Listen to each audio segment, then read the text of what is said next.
کنز العمال کی حدیث مبارکہ حضور نے فرمایا انما سمیت فاطمہ لأن اللہ فاطمہ ومحبیہا عن النار. اللہ کے نبی صلی اللہ علیہ وسلم فرما رہے ہیں میری بیٹی فاطمہ اور اس کے محبین کو، اس کے چاہنے والوں کو اللہ نے دوزخ کی آگ سے آزاد فرما دیا ہے، اس لیے اس کا نام فاطمہ رکھا ہے. اور جن کو کہا جاتا ہے صادقہ، صالحہ، صائمہ، صابرہ، صادقہ، صالحہ، صائمہ، صابرہ، صاف دل، نیک ہو، پارسا، شاکرہ، عابدہ، زاہدہ، ساجدہ، ذاکرہ، سیدہ، ظاہرہ، طیبہ، طاہرہ، جان احمد کی راحت پہ لاکھوں سلام. اس وقت کی، اس زمانے کی بات آپ کو سنا رہا ہوں جب لوگ بیٹیوں کو زندہ درگور کرنے کی باتیں کر رہے تھے. عورت کا کوئی مقام نہیں تھا، عورت کو کوئی ویلیو نہیں تھی. میرے آقا علیہ الصلوۃ والسلام نے اس وقت فرمایا فاطمہ کو بضعۃ منی، فاطمہ میرے جگر کا ٹکڑا ہے. یہ بیٹیوں کو مقام ملا. میرے آقا علیہ الصلوۃ والسلام نے اپنی امت کو سکھایا اے جاہلانہ رسم و رواج رکھنے والوں، اے عورتوں کو منحوس سمجھنے والوں، اے بیٹی کی پیدائش کے چہرے کے متغیر ہونے والے لوگوں، وَإِذَا بُشِّرَ أَحَدُهُم بِالْأُنثىٰ ظَلَّ وَجْهُهُ مُسْوَدًّا وَهُوَ كَظِيمٌ. رب کا قرآن فرما رہا ہے جب ان لوگوں کو بیٹی کا بتایا جاتا نا، تمہارے گھر بیٹی پیدا ہوئی ہے، ان کے چہرے اتر جاتے ہیں، چہرے ان کے کالے ہو جاتے ہیں. بیٹی میرے گھر کیوں پیدا ہوئی؟ شرم کے مارے گھر سے نکل جاتے تھے. میں اس زمانے کی بات کر رہا ہوں جب لوگوں نے بیٹیوں کو یہ سمجھ رکھا تھا. اللہ کے نبی نے یہ فرما کر کہ فاطمہ میرا جگر کا ٹکڑا ہے، یہ فرما کر امت کو پیغام دیا کہ بیٹیاں منحوس نہیں ہوتی، بیٹیاں تو جگر کا ٹکڑا ہوا کرتی ہیں. بیٹیوں سے پریشان نہ ہوا کریں. یہی وہی بیٹیاں ہیں. بیٹے بھی نعمت ہے اللہ تعالیٰ کی، رحمت ہے، نعمت ہے. بیٹیاں بھی بیٹے بھی. لیکن اگر کسی کے پاس بیٹیاں ہیں اور بیٹا نہیں ہے نا، پریشان ہونے کی ضرورت نہیں ہے. ایسے ہی لوگوں کے لیے اللہ کے نبی نے فرمایا نا کہ جس کے پاس 3 بیٹیاں ہوں وہ ان کی صحیح تربیت کرے، ان کے نکاح کر دے.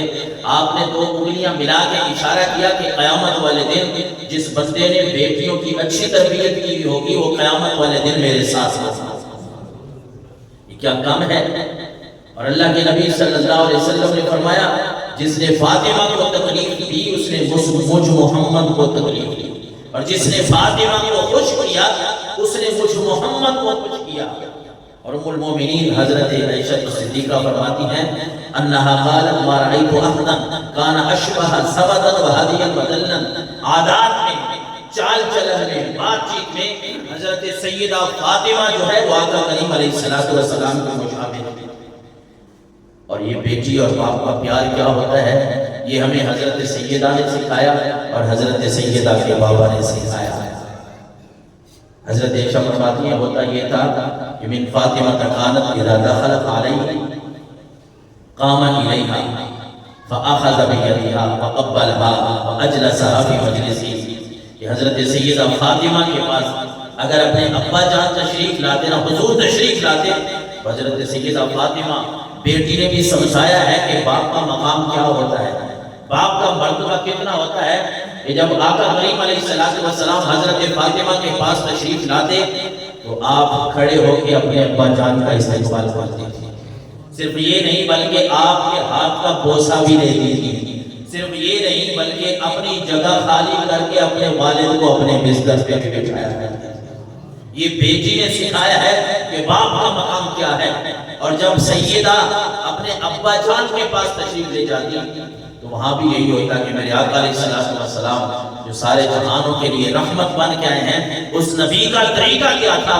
بیٹی آ گئے ہیں، بیٹی گھر میں ملنے کے لیے آ گئے ہیں. ایک وہ ذہن تھا لوگوں کا کہ بیٹیاں منحوس ہیں.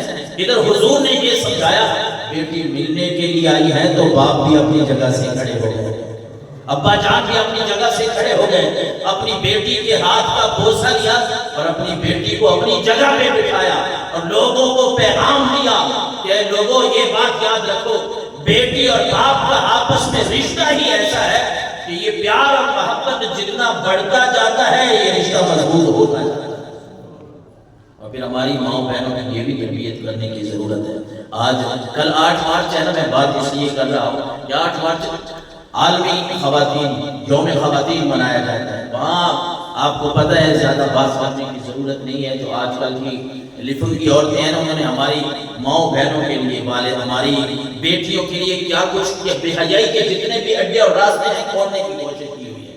ہم اپنی وہاں یہ بھی نعرے لکھے جاتے ہیں، ہمیں سنائے جاتے ہیں، سوشل میڈیا ہے، ہر بندے کے ہاتھ میں موبائل ہے، ہماری بیٹیوں تک یہ باتیں پہنچتی ہیں، تو ہمارا بھی فرض ہے نا کہ ہم اپنی بیٹیوں کو سکھائیں کہ بیٹا جی آپ نے ان باتوں پہ عمل نہیں کرنا، آپ کے لیے سیدہ طیبہ کی سیرت موجود ہے، حضور کی بیٹی کی سیرت موجود ہے۔ اور آج ہماری ماں بہنوں کو ٹی ویوں کے اوپر بیٹھ کے یا ایسے دن منا کے جس میں عورتوں کے تحفظ کی بات کی جاتی ہے، لیکن میں کیا آپ کو بتاؤں یہاں پڑھے لکھے لوگ موجود بیٹھے ہیں کہ عورتوں کی کون سے تحفظ کی بات ہے یہ کرتی ہیں۔ عورتوں کو تحفظ تو اللہ تبارک و تعالیٰ نے اس وقت عطا فرما دیا تھا جب اللہ کے نبی نے فرمایا کہ فاطمہ میرے جگر کا ٹکڑا ہے۔ عورتوں کا تحفظ تو اسی وقت ہو گیا تھا جب اللہ نے قرآن مجید میں وراثت ان کے حق کے لیے رکھی، یہ بیٹی ہو پھر بھی اللہ نے ان کا حق رکھا، پھر وہ بیوی کی شکل اختیار کرتی ہے، اللہ نے پھر بھی عورت کا حق رکھا، پھر وہ ماں کی شکل اختیار کرتی ہے، اللہ نے پھر بھی ان کا حق رکھا۔ غرض ہے کہ اللہ اور اس کے رسول نے تو ان کو وہ حقوق عطا فرمائے ہیں کہ دنیا کا آج کوئی بندہ بھی اس حق کی طرف نہیں جا سکتا۔ یہ کون سے حقوق کی باتیں کرتی ہیں؟ ہماری ماں بہنوں کو فحاشی کی طرف لے کے جانا چاہتی ہیں اور کہتی ہیں گھر کے کام کرنے کا ہماری کوئی ذمہ داری نہیں ہے، ہم گھر کے کام کرنے کے لیے نہیں آئی، میری شادی ہوئی فلاں آدمی کے ساتھ تو میں اس کی بیوی ہوں، میں گھر کے کام کاج کے لیے نہیں آئی، میں نے کام نہیں کرنے، یہ گھر کی ذمہ داری میری نہیں ہے، یہ ساس اور سسر ان کی میں نے کھانے پینے کی باتیں یہ چھوڑ دیں، یہ میں نے نہیں کرنی، بلکہ بازار سے چیزیں لے کر مجھے دی جائیں اور میں یہاں بیٹھ کے کھاؤں گی۔ ارے یہ باتیں تو ان لوگوں کی ہیں جو اسلام سے واقف نہیں ہیں، اللہ کے نبی کی